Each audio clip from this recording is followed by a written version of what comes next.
안녕하세요. 아시탄가 제니요가 원장 이지은입니다. 오늘은 배철영 교수님의 수련이라는 책을 소개하려고 합니다.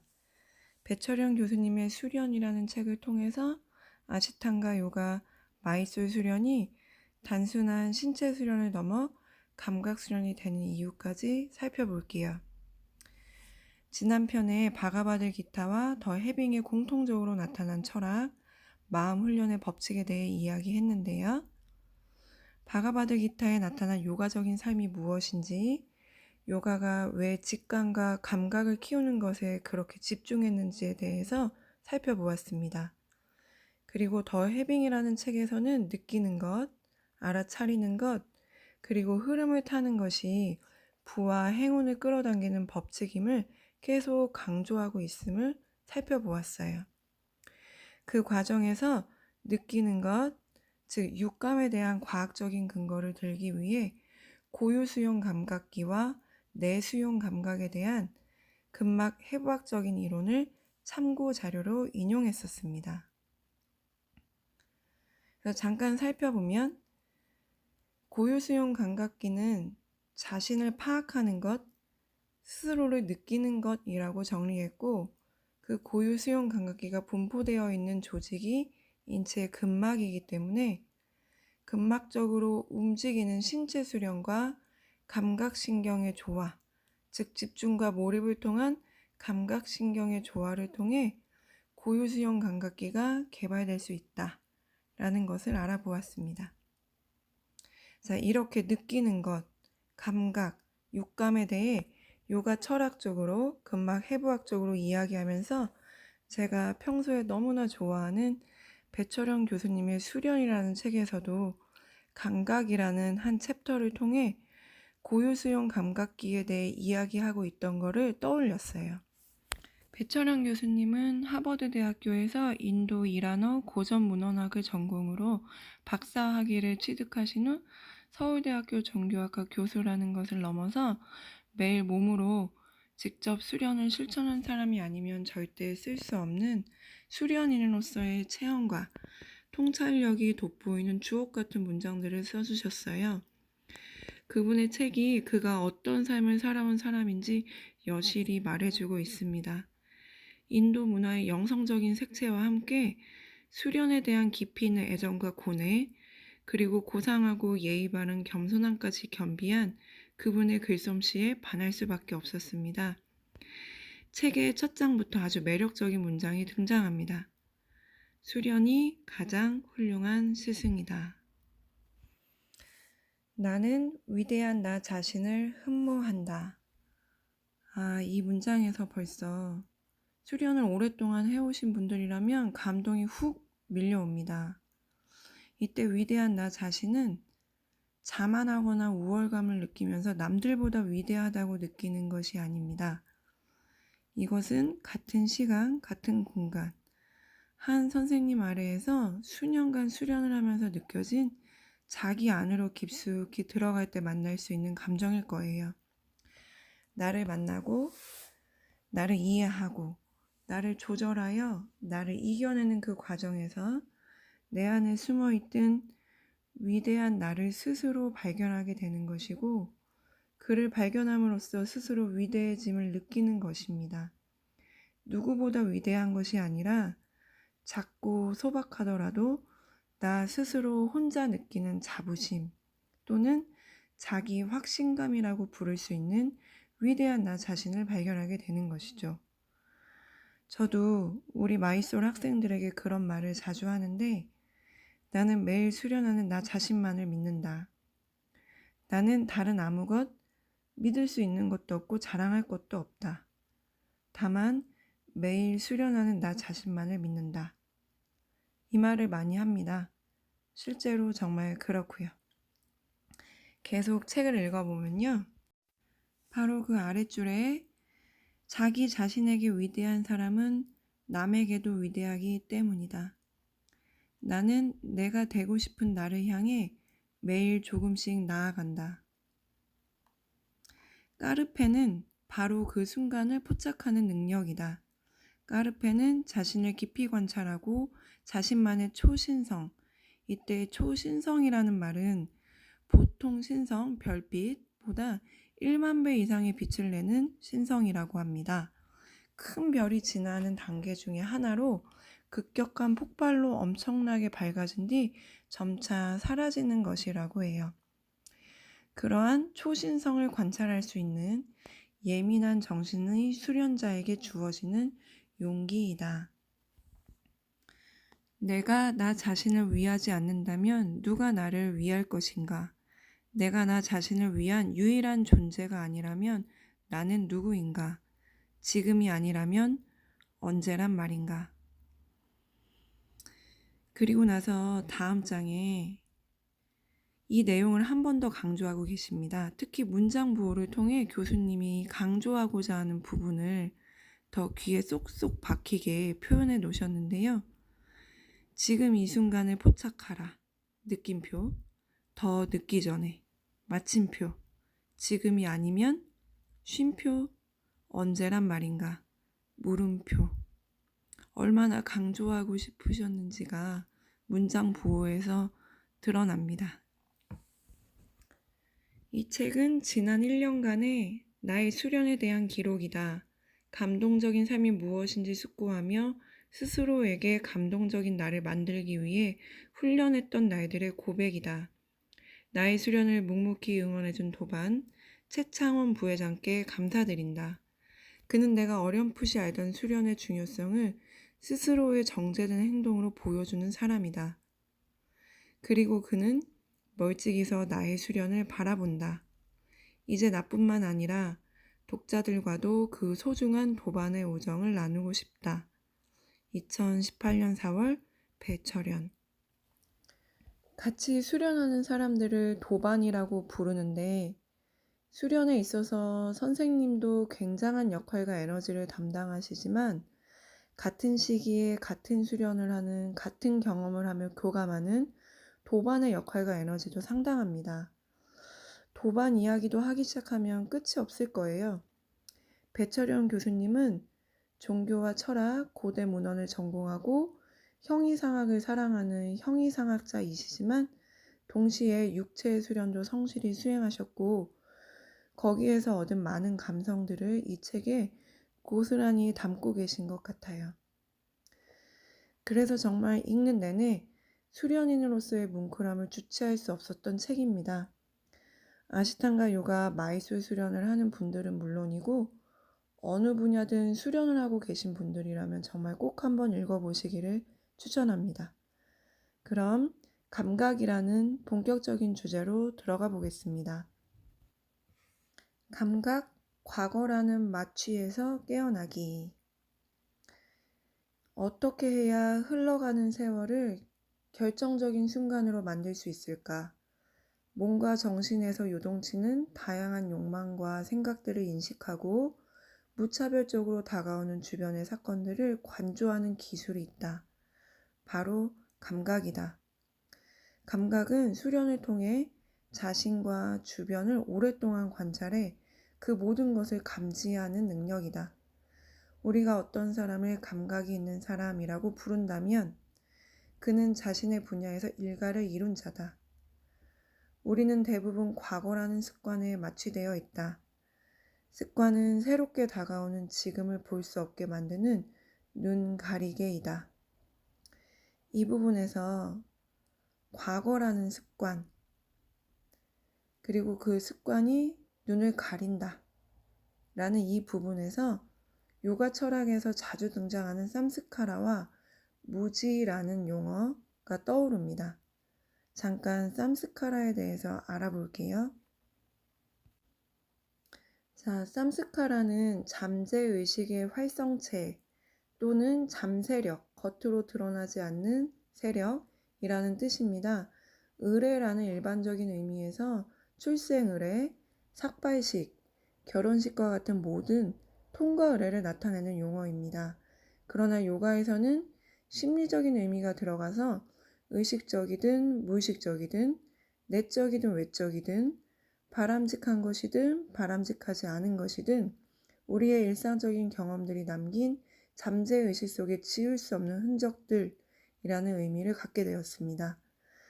삼스카라라는 용어는 이 흔적들이 사람의 행위와 의지 작용의 수동적인 자국들일 뿐 아니라 그의 정신적인 삶에 있어서 상당히 동적인 힘을 발휘하는 것을 암시하고 있습니다. 그것들은 지속적으로 의식을 추동하여 행위하게 만든다라고 합니다. 요가에서 몸에서 감각이 멀어진 상태, 몸의 감각이 떨어진 상태를 특히 인체 생리학적인 면으로 살펴보면 퇴화 또는 노화 현상이라고 볼 수 있어요. 퇴화가 오랜 기간 동안 고착되면 질병이 됩니다. 그리고 신체에서 감각이 완전히 사라진 상태는 곧 죽음을 말해요. 그렇기 때문에 감각 자체가 건강 그 자체이며 살아있음, 생명 그 자체이고 생명 에너지의 총수를 상징하게 됩니다.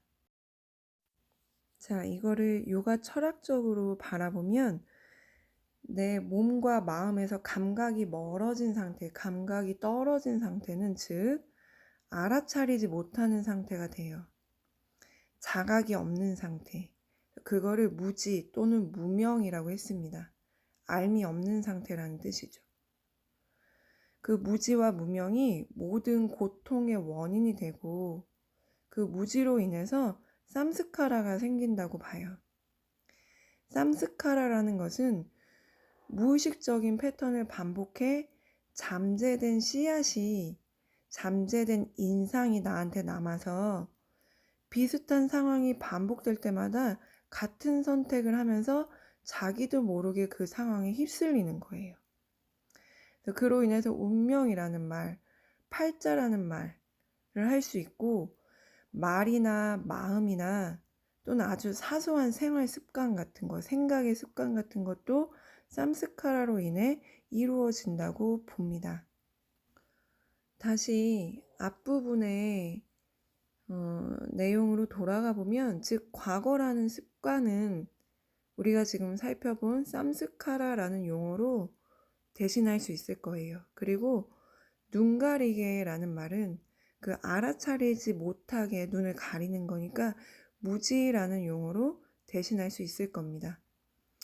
그러면 이렇게 삼스카라나 무지를 육체 수련, 몸 수련을 통해 어떻게 극복할 수 있는지에 대해서 배철현 교수님이 고유수용 감각이라는 이론을 가져와 이야기하고 계십니다. 신경 조직은 몸의 근육을 움직이는 감각을 조절한다. 신경 조직은 몸 전체를 조화롭게 움직이도록 뇌를 드나드는 상호 소통의 길이다.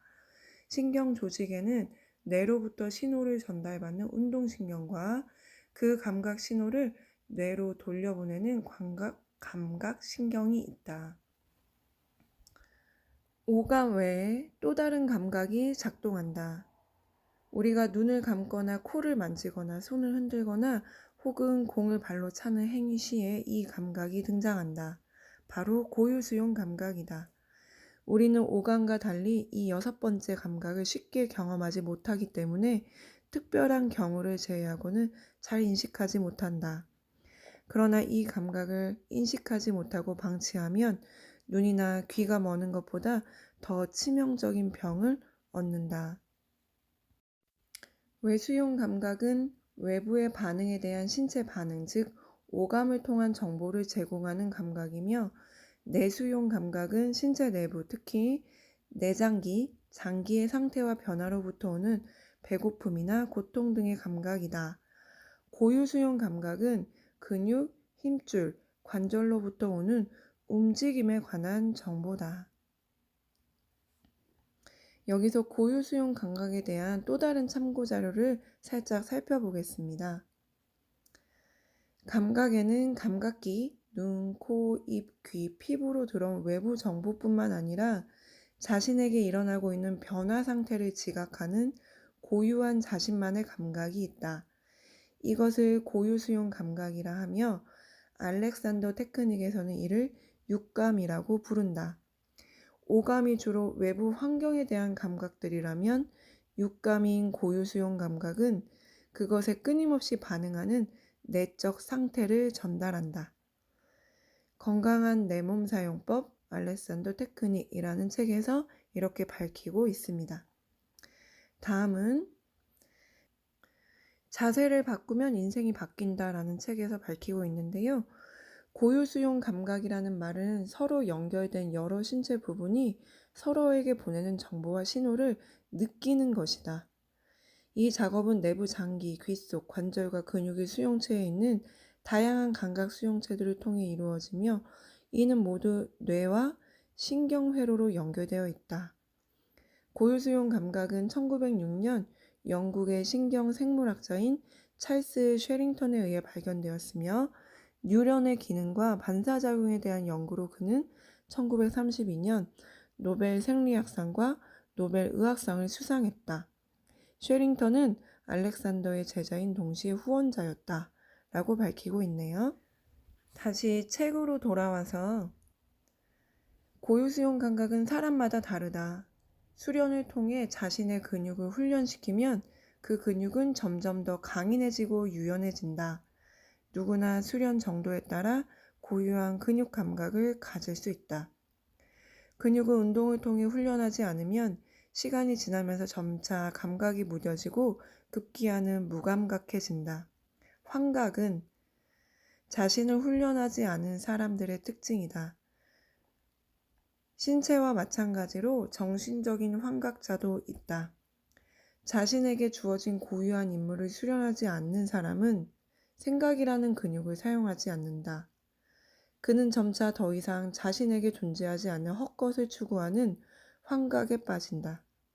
여기서 요가에서 쓰는 용어 마야, 망상이라는 것이 떠올랐어요.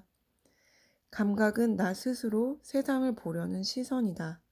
알아차림이라는 단어도 떠오르네요. 그 시선은 매일매일 나에게 주어지는 하루를 어떻게 보낼 것인가를 생각하는 정신 근육 운동에서 시작한다. 나는 오늘 무엇을 생각할 것인가? 나는 오늘을 위한 새로운 초기 설정을 할 것인가? 아니면 어제의 초기 설정을 그대로 수용할 것인가? 오늘을 위한 나의 초기 설정에 대한 노력이 생각이고 그 생각의 훈련이 고유하고 유연한 나만의 감각이다. 당신은 오늘을 감각하고 있는가? 아니면 환각하고 있는가?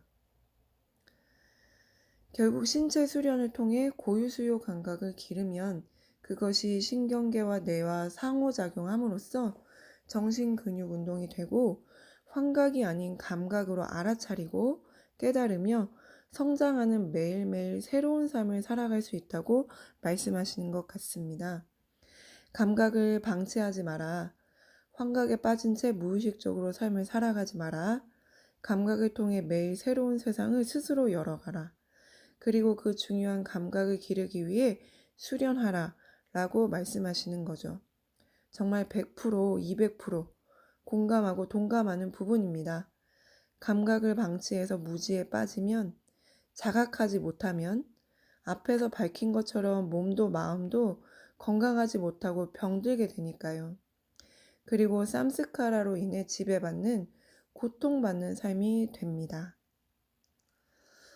아시탄가 요가 마이술 수련이 겉으로는 신체 수련으로 보이고 물론 신체를 아주 견고하고 복합적으로 발달시키는 신체 훈련이 맞지만 거기에 머물지 않고 움직이는 명상이라 불리는 이유가 바로 여기에 있습니다. 아시탄가 요가 마이술 수련은 내적 관찰 수련이자 감각 수련입니다. 그래서 몸을 그렇게 고난도까지 쓸 수 있는 것입니다. 아시탄가 요가 마이술 수련에 대한 일반적인 편견은 굉장히 역동적이고 남성적인 요가다. 어드밴스드한 동작들이 많아서 요가 아사나의 끝판왕이다. 잘 다칠 수 있다. 몸을 잘 쓰는 운동선수 같은 사람만 할 수 있다 등인데요. 사실 아시탄가 요가 마이술 수련은 아까 말씀드린 대로 움직이는 명상이라고 불릴 만큼 집중과 몰입, 감각으로 자신의 몸과 마음을 조절하는 수련입니다. 감각이 있는 사람이라면 누구나 할 수 있는 수련이고 자신의 숨은 힘과 잠재력을 끄집어내고 싶다면 누구나 해야 하는 수련입니다. 화려하고 멋있는 아사나라는 현상만 바라보고 그 현상을 이끌어내는 숨은 힘, 감각, 내적 자각, 집중, 몰입이라는 거는 모르는 사람들이 이런 편견을 갖게 되는 것입니다. 아시탄가 요가 워크숍이나 TTC를 할 때 저는 항상 느껴라의 중요성에 대해 이야기합니다.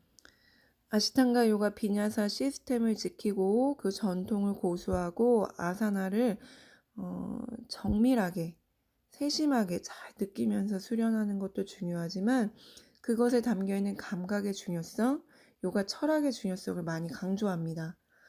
아사나를 잘하고 싶으면 몸을 바꿀 것이 아니라 뇌를 바꿔야 한다라는 말이 있는데요.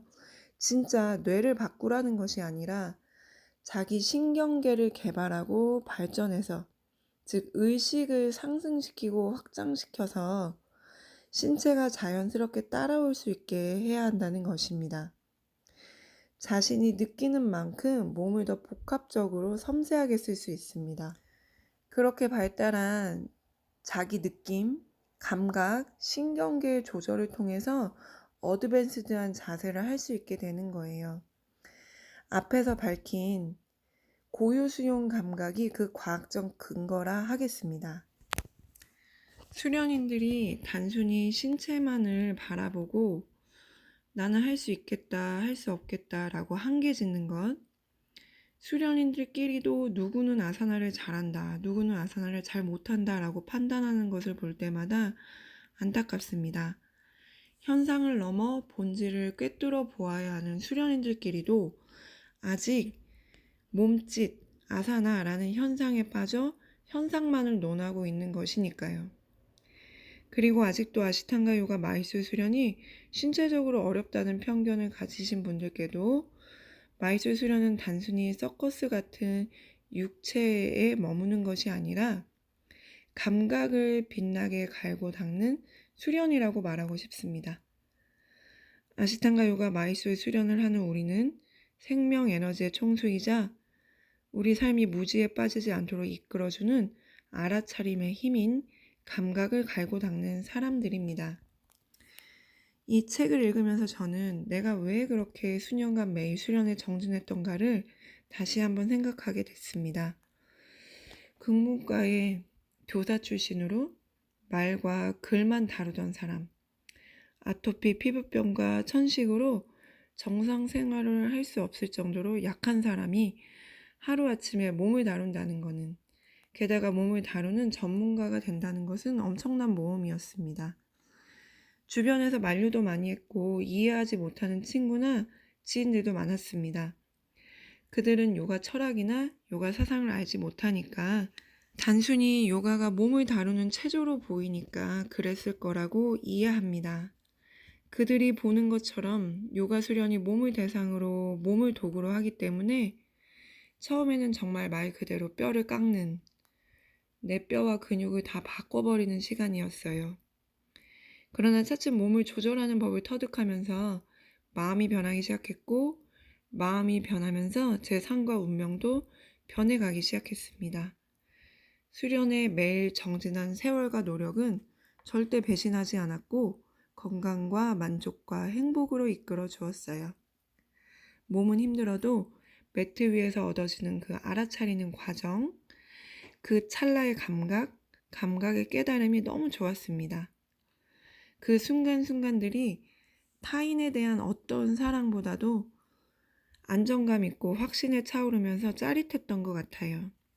나는 그저 허무하게 하루하루 늙어가고 병약해지는 삶이 아닌 감각을 명철하게 갈고 닦아 같은 경험 속에서도 매일매일 새로울 수 있는 깊이 있게 성장하는 삶을 살고 싶었던 것 같습니다. 그 도구로 아시탄가 요가 마이솔 수련을 만난 것은 정말 행운이라 여깁니다. 매일 매트 위에 서서 두 발과 두 손을 가지런히 모으고 수련하는 삶을 살 수 있는 위대한 나 자신을 흠모합니다. 나는 내가 되고 싶은 나를 향해 매일 조금씩 나아갑니다. 우리 요가원에서 수련하고 있는 모든 분들이 제가 느낀 이 충만한 행복과 감사를 함께 누리기를 기원합니다. 다음 편에서는 이 책에 나온 시기, 질투와 시기할 때 그 시기라는 단어입니다.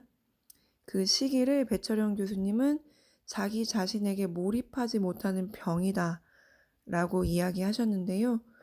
그 시기를 주제로 이야기해 볼까 합니다. 배철영 교수님 책은 거의 다 읽었어요. 교수님 책 중에 요가 수련과 요가 철학에 대해 직접적으로 언급하신 부분도 많습니다. 요가 수련인들이 읽으면 카타르시스를 느낄 만한 부분들이에요. 항상 미약하지만 제 공부와 노력이 요가를 사랑하고 철학을 좋아하는 깨달음을 즐기는 많은 분들에게 조금이나마 도움이 됐으면 좋겠습니다. 감사합니다.